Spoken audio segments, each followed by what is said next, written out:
It's a great pleasure to welcome you all to today's keynote address delivered by the distinguished Mary Graham. My name is Simone Thornton, and I first had the honor of introducing Mary right here at UQ for a World Philosophy Day 10 years ago. And it's an honor to be able to introduce her once again today. Now, Mary is a Kombu-Mary Waka Waka elder who for years taught Aboriginal history, politics, and comparative philosophy here at UQ. And his tireless work as a community development leader, educator, and philosopher was recognized recently with an honorary doctorate, UQ's highest honor. Previously, in 2016, Mary and another prominent Indigenous elder, Lila Watson, were honoured with doctorates from the Queensland University of Technology. And this was in recognition of their scholarship and services to a vast number of community causes. More recently, Mary and her colleague Morgan Brigg, who's also a UQ scholar, delivered a keynote address titled Indigenous International Relations, Old Peoples and New Pragmatism at the Australian National University's inaugural Coral Bell Lecture on Indigenous Diplomacy. And this was introduced by the Minister for Foreign Affairs, Senator Penny Wong. Now, this is just one aspect of Mary's larger projects, or running country, as she calls it, of bringing together scholars, politicians, public servants, educators, and people engaged in community projects to create dialogical encounters between colonial and Indigenous knowledge systems and methodologies.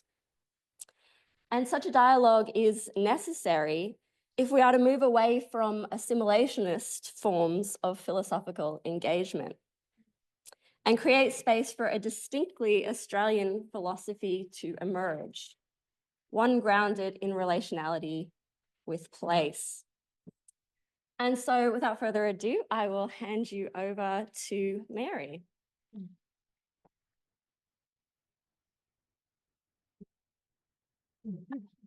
Oh, thank you very much. I'll just reintroduce myself in that other way, the old way. I'm on my father's side. I'm from the Gold Coast, and the Gold Coast is my father's country, as we say among ourselves. So Yugambeh language-speaking people, and Kombu-Mary is the actual family clan group down there, among half a dozen others. And my mother's place or country is Waka Waka. That's like Gayndah, 300 or 400 kilometres northwest of here, near the Burnett River and so on. So those two places, your mother's country and your father's country, are very important to sort of acknowledge. So I'll say in the Yugambeh word, which is Jingari, hello, and nice to meet you, and all that sort of stuff. So a few things to I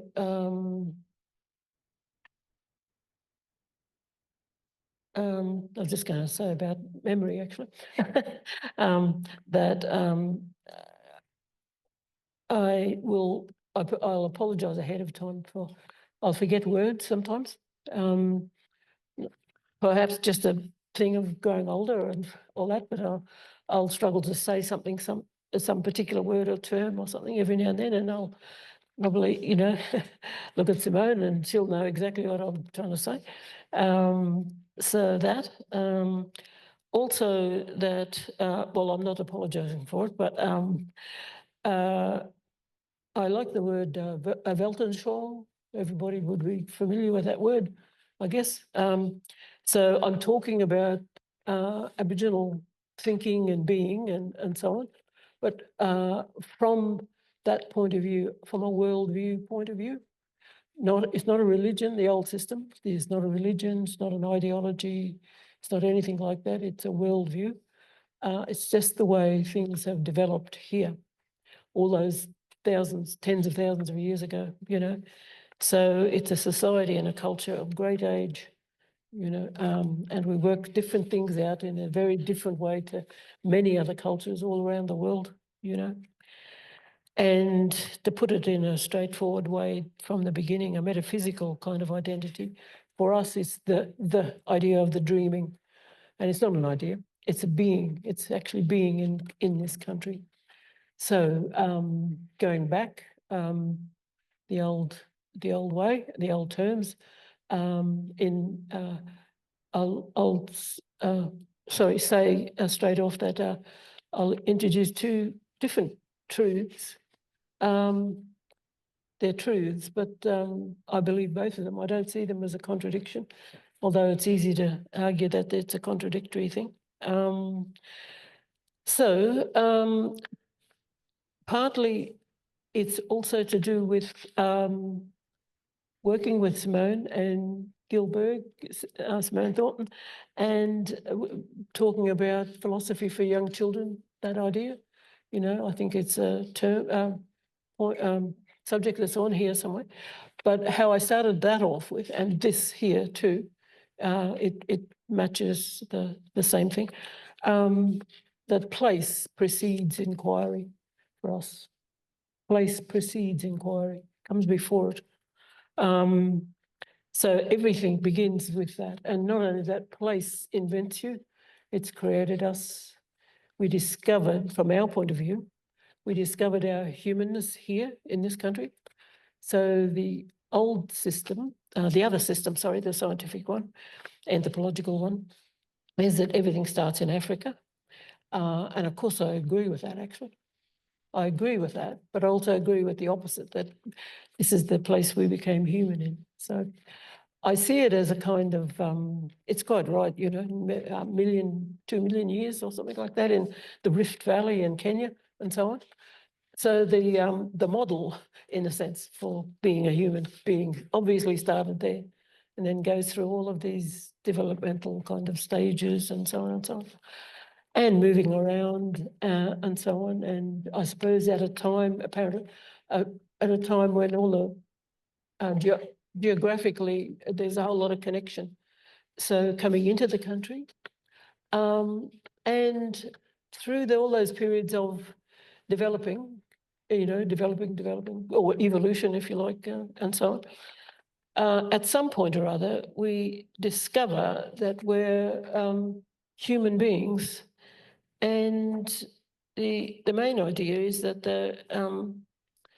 it's like a shock, I say. It's a shock of finding ourselves human. And the shock is really that having realised this through reflectivity, where we've become fully, completely and wholly human, reflective beings, human being reflective and so on and so on. So it's a very short step to just realising also that, well, if we become this, what happened to help us to become this? And it's your environment. Your environment must have had something to do with it. Not a great spirit figure up in the sky. It doesn't exist. So again, straight off, I'll just say that to make it a bit clearer. In the old system, there's no God. There's no such thing as a God spirit, or a hierarchical God, or gods.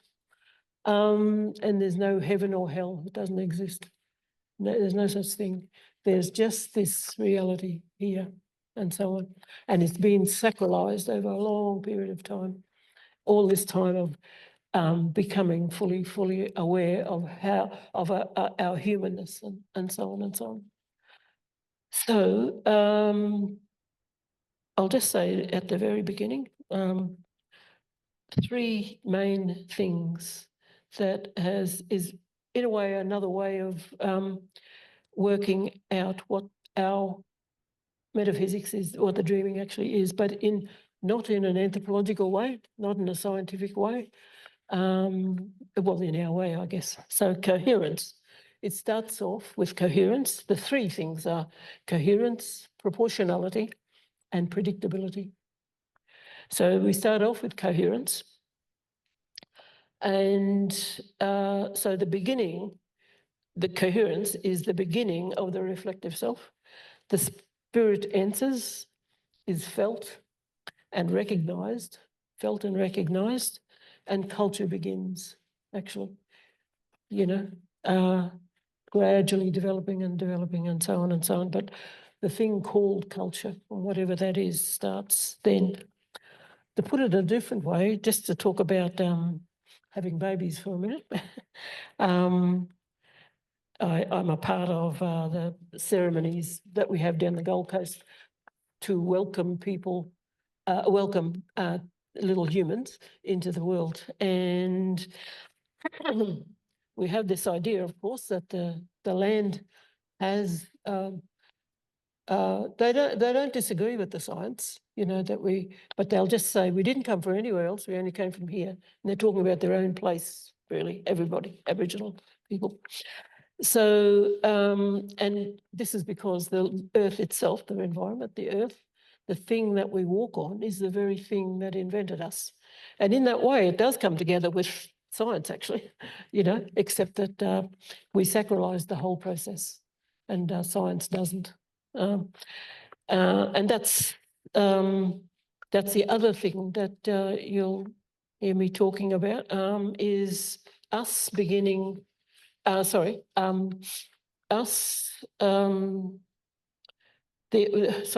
idea of spirituality. I and many other people, our people, and other cultures actually, wonder why in Western science, law, and there's a third thing. Philosophy. That the spirit doesn't seem to figure largely. It's not seen as a real thing or something, which I and about 90% of the world's population can't quite understand. Why it isn't taken into account and considered. But please say that I've got it wrong there. Maybe it does in philosophy.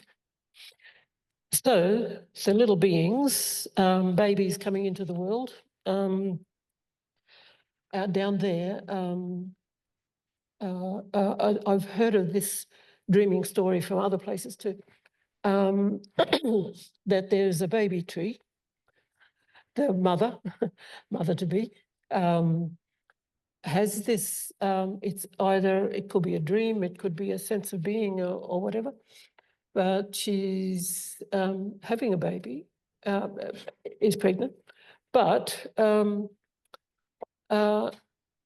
it comes from this gathering of small, tiny baby spirits that are gathered around a tree. And they're spirits, so they're bouncing and rolling around and so on, moving. And for some strange reason, they're about the size of soccer balls. That's in the story. I don't know what that's got to do. It's very odd, but they're there. And when the mother is present, or present as in properly present, one of these little spirits enters her. The spirit decides to come and enter her. Now, paternity is right. Paternity is important, very important, but that's more to do with the land on which the mother and father come from. And of course, coming out in that small baby. So that small being is both an autonomous and a relationalist being. And the idea of it being it's a little baby spirit choosing its mother, it starts to develop, the 9-month journey and so on and so on. And I tend to, I don't fully believe it, but maybe it might be true. It's a tiny self. Perhaps it's part of the being, it's a little self. Because what makes me think that is, and it's because it's so new, it's like a beginner self or a learner self, like a learner driver, as a learner self, but tiny, and it must be because if you've ever had a child, been pregnant and had a baby, sometimes it kicks. And while the medical thing or health is saying that's all natural and it's just part of the whole thing of pregnancy, sometimes I think, no, there's a personality there, you know. So maybe it's a proper self too, you know, having a personality and you know, that sort of thing. So I don't know about that. I'm not quite still out about it, you know. Yes, so the land invents us. And from that, the old map, you can see as it's developed over all this period of time, they're really like regions. So if you're looking at a straightforward governance system, our own old governance system, it's a regionalism, it's a relationalist regionalism. So you grow up knowing, first of all, as an identity, the straightforward identity, you you enter into a community and a society full of obligations. You have obligations to your mother's ancestral beings, you know, your spiritual ancestors, your father's spiritual ancestors. So you're entering into this responsibility, obligation for the lands of those both ancestors, you know. So you're there to look after, but you're brought up usually in one or the other. And that determines a whole lot of things. And that's why it became when colonialism started, it mucked it all up, you know. I often compare it to an old trick by an entertainer of whipping the tablecloth away from on the table and things are on it. And of course, everything smashes, you know, but not everything smashes. Some things miraculously stay there in place, even though it's whipped away. I sometimes think of it like that. You try not to think of it all exclusively as a disastrous thing, a disaster, you know, a catastrophe. If I'm sort of going along like this and I'll go back to the beginning, this is what I'll do. It's not linear, of course, this whole idea. And I start off with this thing of colonialism. It's actually 1,000 years old. I call it 1,000 years old. You can say goes before that with imperialism, the Rome and all of that. But for me, it's important to see it as a kind of beginning with the Crusades. And that's, you know, around about the 1100s or something like that. It goes for a couple of hundred years. They lose, they go back to their country. This is Europe, of course. And a pope has told them, go over there and get control of that Holy Land.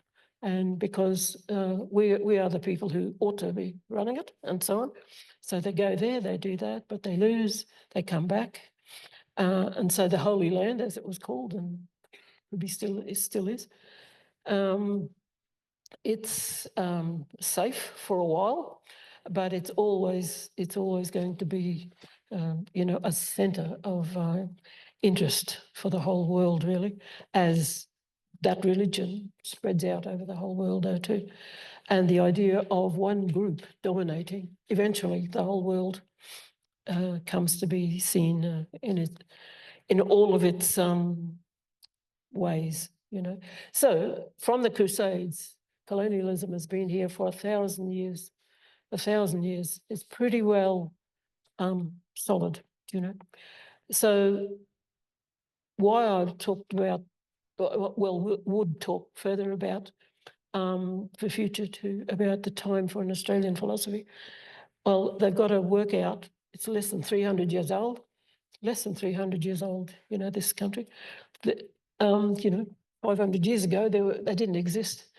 Well, I suppose 600 years ago, America didn't exist either, you know, and a whole lot of places wherever colonialism went. So the idea is that at some point or another, Australians, people who call themselves Australians, have to work out their own metaphysical identity. They've got to work out an identity. In a different way too, they've got to work out a self, actually. So perhaps what might come out of it is this time for an Australian philosophy.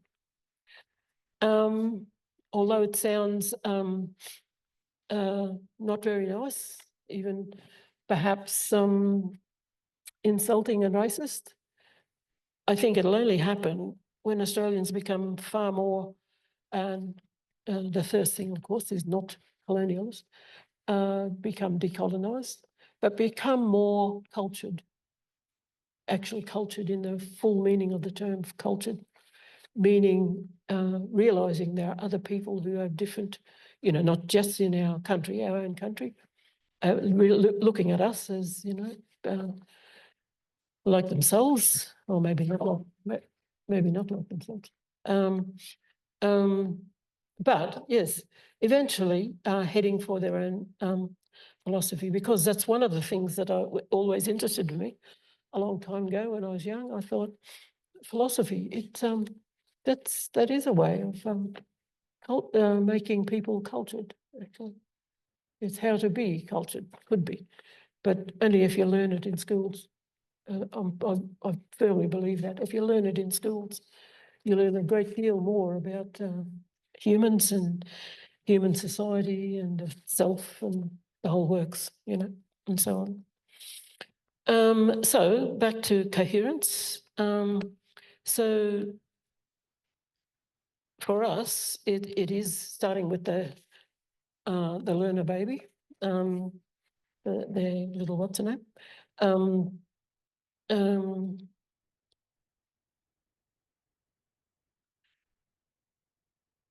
The essential thing that we probably learned, which most people realise about Indigenous people in general, is that we learned that it's a reciprocal relationship with land. It's a relationalist relationship. So regionalism and relationalism at the same time. So we've got this, it goes something like this reciprocal relationship. It invented us, it looks after us. We'd be probably floating in space if it wasn't for it, you know, obviously. So it continues to look after us.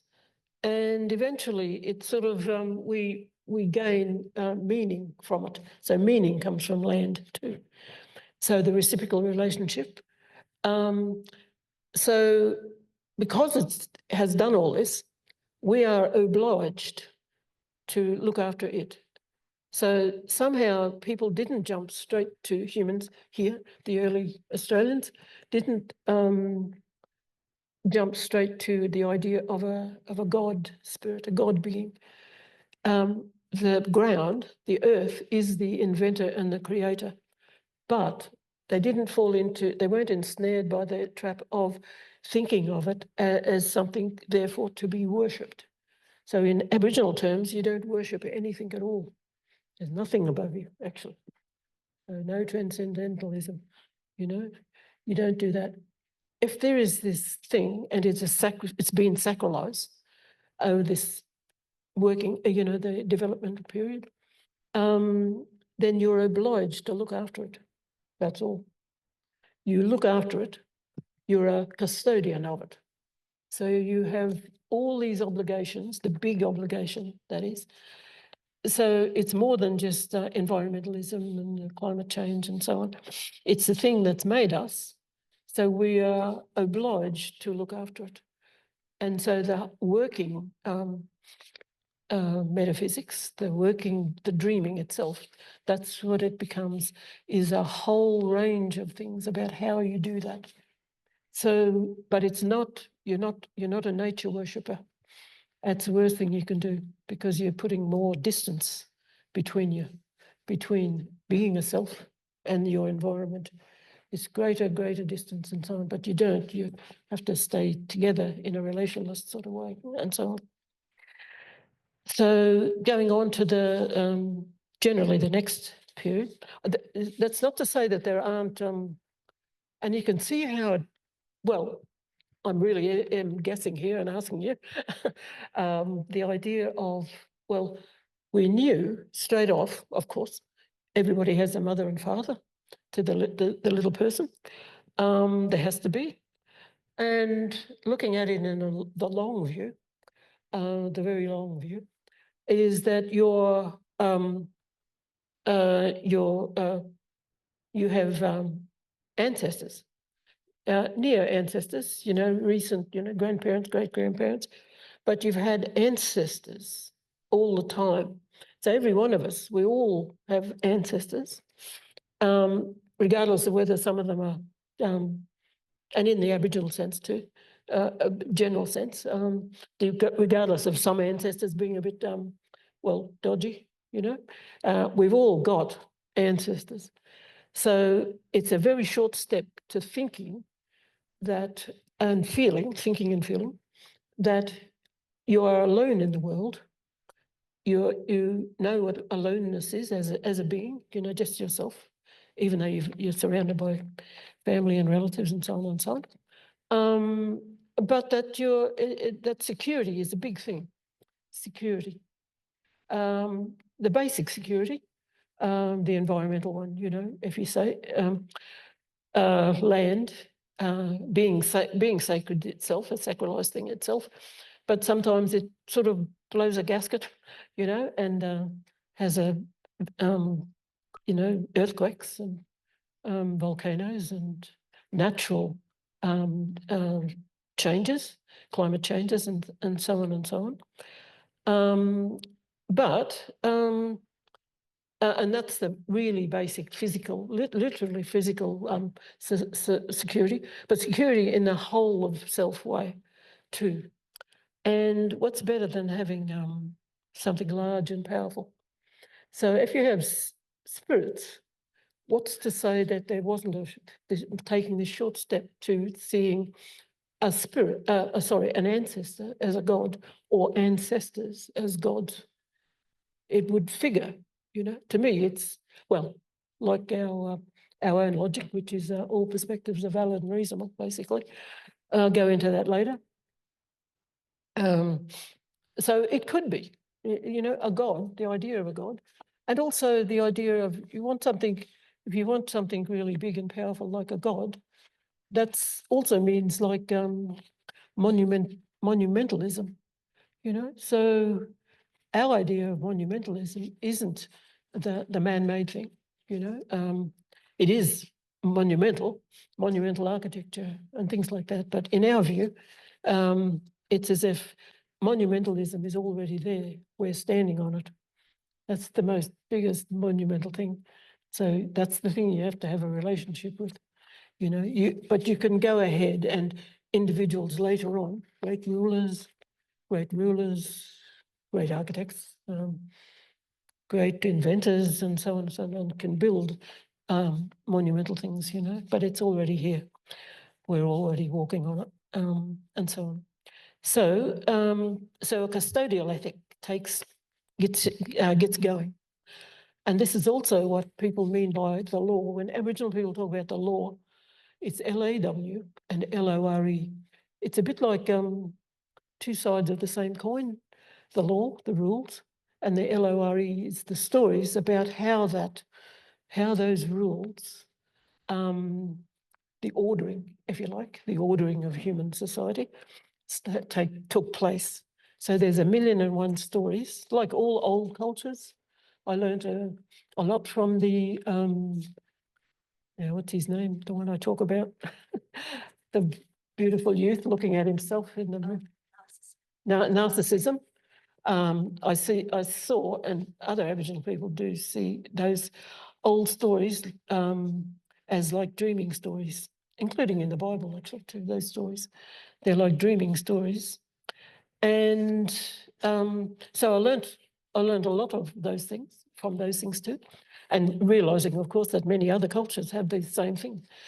And I'm not quite sure why. I've never understood or learnt from anyone where the word dream, the English word, why they choose that. The dreaming is also translated into everybody's different language too. There's a language word for what that means. But I don't know why they like dreaming, actually, unless the whole of life, is like a dream, and you awake and so on to realities and so So the law comes into being, and that friend of mine, Morgan Brigg, he coined that term of the Aboriginal system. It's like a long-term experiment in human order making. And I thought, that's right too. You could say that about all the old cultures around the world. They all went through this, like a lab experiment. And you create this system of ordering, and so on. And it's all different from place to place, from culture to culture, and so on. But you can see this if you see it in a law way, that means there's a whole story to it, and the story can be expressed in all sorts of ways, in song and dance and art and so on. So just imagine for a minute the Australian Constitution being turned into maybe a play, or a song, or something like that, or one great big painting. What do you call it? The long one, the long painting. It's all described there. So that's law, and so everything is seen in that way, and so on. And there is differences in the male and female. Women's and men's law, women's and men's spirituality, women's and men's business, and so on. You might have heard that too. But yes, the whole world is like this. And we could say, again, from another dreaming story, variations on a theme of dreaming stories about the, we would say that the sun is female and the moon is male, actually. And while they're completely unequal in energy, they're actually in balance. And they've got to be kept in balance. So you look at it like that. So the whole ordering might have come from those dreaming stories like that. There's no other planet for other kinds of beings. No, there's none. Well, there are all those planets. They all mean something to Aboriginal people too, like ancient societies, and understood and translated what all the star system means, and so on and so on. But anyway, so that we're with the ordering, we come into proportionality. And proportionality is the environment of the reflective self, the purpose, order, and design, and how it eventually ended up being like in their regions. They really are regions. You can call them whatever you like, tribes, clans, and so on. But that places, it really is, they're so important. We ourselves call it country, of course. My mum's country, my father's country, and so on. But the environment and the reflective self, it's as if it goes to work in this ordering, and all kinds of ways of how do you put it? How can I put it? The ego plays a big role. Sorry, I go back between the coherence and proportionality. There's this thing of motive, or you could call it something else, but motive arises with this self. And then between the proportionality and the predictability, there's this other in-between kind of bridge, if you like, of stability. Stability is what we eventually, out of the ordering, aimed for. So we see quite often, peace and stability are just joined together like a horse and carriage, but they're not really. They're quite different things, actually. Stability is the long-term thing, a very long-term thing. So conflict and violence is just simply accepted as a part of the mixed up, highly complex human beings. And it's not something that you can get rid of. There's an old saying about the poor will always be with us. We know that's rubbish, because it's all economics and, dominating and, economics, and it can be fixed by different and better economics, But the idea of conflict and violence being always with us is true. So the ordering has to be worked out in a particular kind of way. And that's what they sort of started with, looking at these things of the motive, and the ego plays a huge, huge role in this. You know, we're like, the self is built with these internal, contradictory, complex things, and they have to be understood too. So I think that's what Aboriginal people understood about, eventually grew to understand about violence and conflict. How do you handle this thing which you're stuck with? We are stuck with it. You know, you can't get rid of it. You can try and escape it by, I don't know, aloneness, you know, or yeah, just living alone, or your individual self being an autonomous being who, that kind of autonomous being who makes up the law for him or herself. He is his own boss, but in a very negative sort of way. The Aboriginal way of being an autonomous being is to, the ordering is to have engaging in autonomous relationalism, an autonomous relationalist being. So autonomous, what do we call it? Regard, that's right.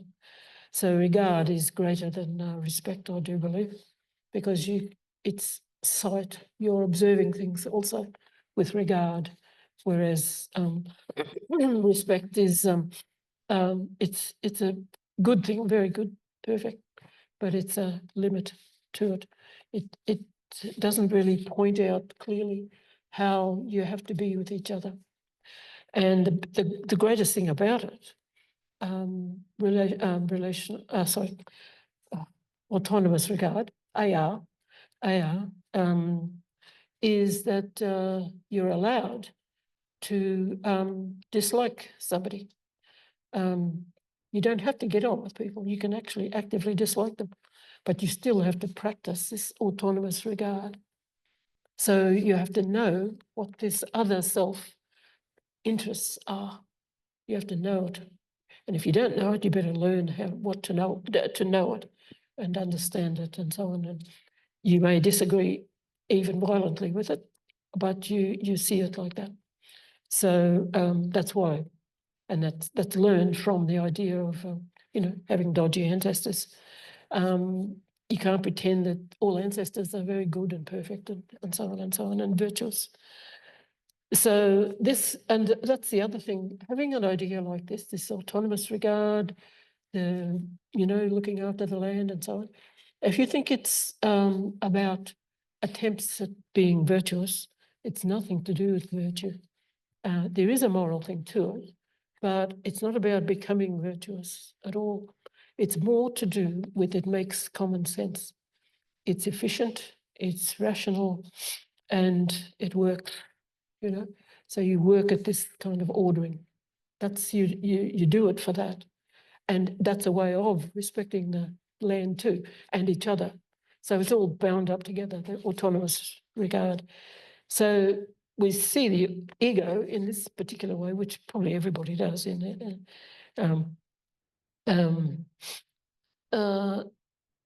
So the law is a constant fighting back against this, you know, of what kind of society you have and what kind of relations you have. And I found, you might be aware of it, probably aware of it, there's a Greek term I came across because I was wondering what would be the exact opposite of hubris, you know? And apparently there's no actual literal word in English for it, which in a way didn't surprise me actually. But there's lots of terms for being against it, do you know? And the Greek term is something like sophrosyne, how to be worthy of what is proper. That's what it means. And that's when I saw the word, looking it up on Wikipedia, actually, not in a book, I thought that's exactly right. Exactly right. And that's the old Greek way. And I'm sure it's a part of a lot of other old cultures' ways, you know. But the word proper struck me because that's a very popular word with Aboriginal people. You grow up learning from parents and adults. Now, you've got to learn to do things in the proper way. Now, proper doesn't necessarily mean that moral way, moral virtue kind of thing way, but it's efficient. It's the way that things get done, and you want to do them in the right way so it all comes out good. So as a child, my mother doing the washing in a big old boiler at the back, you know, lit by fire, you know, and so on. So my job as a child was to spread out the washed handkerchiefs. This is before tissues, you know, when everybody had a handkerchief. Dozens of handkerchiefs, big ones for adults or men, and little ones for women, girls. So my job would be to spread them out on the grass, corner to corner. And I'd be told all the time, now do it properly. This is how you do it. You know how to do it. Do it, you know, the proper way. And that's, you know, I quite like that, actually, doing it like that. But proper means this way, how to be worthy of what is proper. So, but again, don't think of it as a kind of virtue thing. It is to do with efficiency, how to run a society, how to run a world, how to run a country. So that it starts from that. It doesn't start from all the great variety of isms that there are at all. And that's why I do like that word Weltanschauung. It's a deeper meaning, apparently. You probably know it, than just a worldview. It means something more than that, apparently. But yeah, the ego, reckoning it to be like the wild card of human nature. It's not deemed to be sinful or bad, but it's seen like a potentially volatile substance to be treated with something like a combination of caring stewardship, referee-like supervision, watchful guardianship, and prompts towards the attentive, measured persuasion. That's how the ego is to be treated. It's not a bad thing. It's just we're stuck with it. So you better handle it and manage it properly, and so on, you know, and make sure it doesn't get out of hand with that kind of, what do we say? The youth. Narcissism, yes, narcissism, or worse, you know. And that's why I still do keep coming back to colonialism, why it's incredibly important to get rid of it. But first of all, you'd have to imagine it. And just imagine what a world would be like without colonialism. Or if there's a turning over of the page and all of a sudden people got sick and tired, imagining that they actually got sick and tired of colonialism. Because remember, it affects the colonizer too.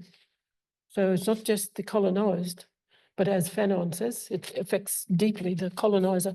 It does bad things for people, you know. A whole lot of things come from it that are not very good, you know. Just the very idea of, you know, ultra wealthy people and huge mobs of very poor people. And all of that comes from that colonialism too. So all that's eventually got to go. That's why the idea is the long view, longer than 1,000 years. Perhaps maybe the first 10,000 years. We've been through the first 10,000 years, in a sense, the world. Large agriculture, and everything follows on from that. Competition, everything, the whole works. Then wars, you know, invasive wars and so on and so on. And of course, the colonialism that we all understand ourselves, you know, from books, from history, from movies, and so on and so on, and how romantic it is, you know, apparently. And it's done all good things. But one of my least favourite sayings, yes, but a lot of good things came out of it, didn't it? Well, you ask the majority of the world's population that, you know, and after thinking, they might say straight away, yeah, yes, absolutely. the technology. You can't, you can't miss the technology. That's incredible. But if they thought deeper about it, which they would, they might disagree, But the follow on from that is, and this isn't generally in a linear way. You could look at this as all mixed up, So predictability, this is the reflective self challenged, autonomous regard and the law.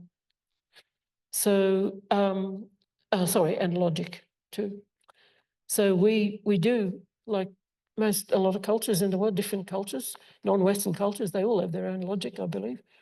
And I think people thought for a long time, until not all that time ago, that Indigenous people, especially the Aboriginal people, wouldn't have a clue about what a logic is. The logic. So it's definitely not Aristotelian logic. I looked at that and I didn't understand it. Well, when I say I didn't understand it, I sort of understood it, but I didn't understand how people could think like this. The excluded middle and things like that. I thought, how can you even think like that? Either or. It must be a bit more imaginative than that kind of thing. Anyway, I sort of left it for a while and I went towards the east, or the Asia. And it became more, I resonated with that. It just became more easier to understand. Not saying that it wasn't difficult either. It was. It could be, but I don't know. I just felt more bit at home there without being Asian, and also because they accepted spirit, obviously, found it there, So, yeah, so logic, you can look at, again, back to this regionalism. It's, and again, it goes back to the idea of place. So the equation works out to be something like place equals the dreaming, the region, the place that invented you, yourself and all your mob.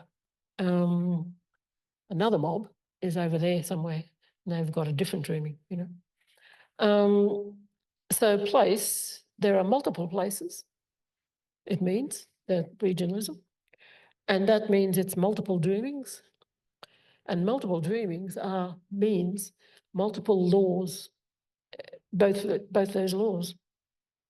So they're multiple. They're all over the place, and they're all slightly different, So multiple truths come out of that, and that equals multiple perspectives. And the idea is that all perspectives, because of this autonomous regard, is all perspectives are valid and reasonable, but not necessarily true. It's not true necessarily. It might be true for that particular mob there, that their logic, but it's not true for everybody, and so on. So, and the idea of it is, well, the best thing about it, there might be a lot of other good things about it too. All perspectives are valid and reasonable. That it doesn't get rid of judgmentalism, but it suspends it for a while. Because I think judgmentalism, along with the ego and so on, they're natural things in us. You can't escape it. It's going to be there. The kindest, person has just judgmentalism. So all that logic does is suspends it for a while. So, and then you can go back to not liking each other, and so on. So it's very good. And you have to adhere to that. And they're still basically like this, Aboriginal people, really, today, with all the colonialism. You dare not go and say to somebody else that your mob has worked something out, and we're here to give you advice about it. And you do well to listen to what we're saying about it. You wouldn't dare do something like that, even now today, not at all. the equivalent would be something like, say, I don't know, people who've born and lived in New York, and they suddenly take it upon themselves to become experts on Chicago, you know, and talk about it and write about it and so on. And the people in Chicago won't take kindly to that. They won't at all, because they understand they own their self as in place. You know, and so on. Now you might think, well, that's ready-made for conflict, you know. But as I said, you know, conflict is seen as something that you're allowed to have, but only in this, well, proportional. This goes back to proportional, I guess. But there is a kind of predictability there too. Is that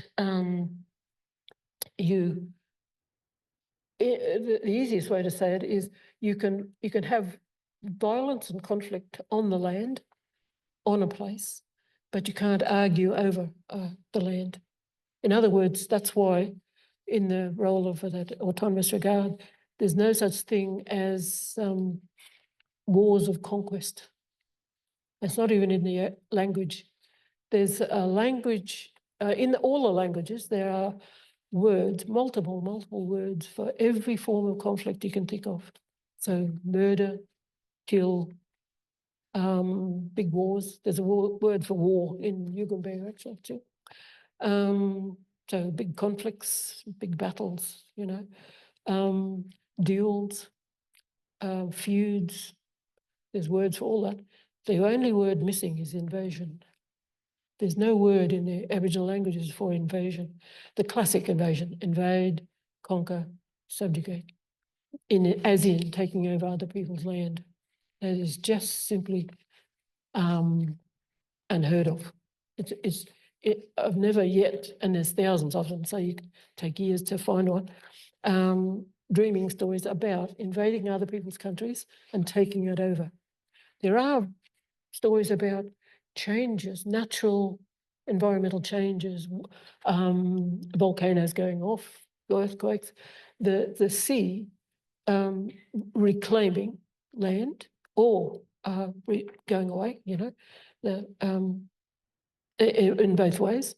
And people, just like islands in the Pacific now, their land is no longer there. So they have to make arrangements, you know, diplomacy with the other people to help them help them to take them in and give them a place, make a place for people. So that's as far as it goes, actually. I even came across this, an old Aboriginal person, an elder, quite feisty in New South Wales. She would target the New South Wales politicians if she saw them in the street, and they would run for cover, you know. But she said in one of her talks, she said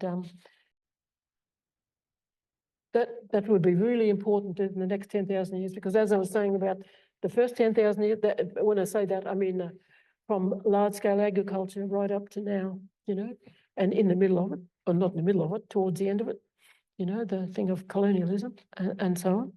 But the next 10,000 years are going to be very important, even the next couple of thousand years, I think, because things are looking a bit shaky, to say the least, aren't they? You know, world-wise, world governance-wise, I'd say. That's why a lot of people have to start looking for something else. Start coming to terms with the land, the big thing, but coming to terms with what colonialism is, trying to start looking for something like that. And that's what I would hope, and a lot of Aboriginal people hope, would sort of come into the imagination of Australians, see, you know, so 300, less than 300 years, it's plenty of time to go yet in comparison, you know, plenty of time. It could be worked out somehow or other, you know. And I want to finish, I really will finish here. I've become interested in, you may not be familiar with, but you quite probably are, a Russian philosopher called Mikhail Bakhtin. I don't know if anybody's, but I was very interested in this of, especially his notion of the philosophy of the act. because the act is extremely important. Ethics is an acting thing. It's an act, not just a belief system and a way of thinking or a wishful kind of, well, I tried to be ethical throughout my life and so on and so on. And if you can point out to the acts of it, yes. Or when you have a choice about things. And again, another old dreaming story, the Good Samaritan, he acted, do you know what I mean? So instead of raving on about human rights and how important they are, act on what human rights requires. And that's essentially, and that's a simplistic reading of the philosophy of the act, maybe. I don't know, because I'm still learning it, you see. But I do, the final note, final for me too, is that, and this could be for individuals, groups, but also countries. I like this saying of his. He said, the way in which I create myself is by means of a quest. He uses that word, but we could use something else. But the way in which I create myself is by means of a quest. I go out into the world in order to come back with a self. So you find this self, you set a task of journeying to find that self.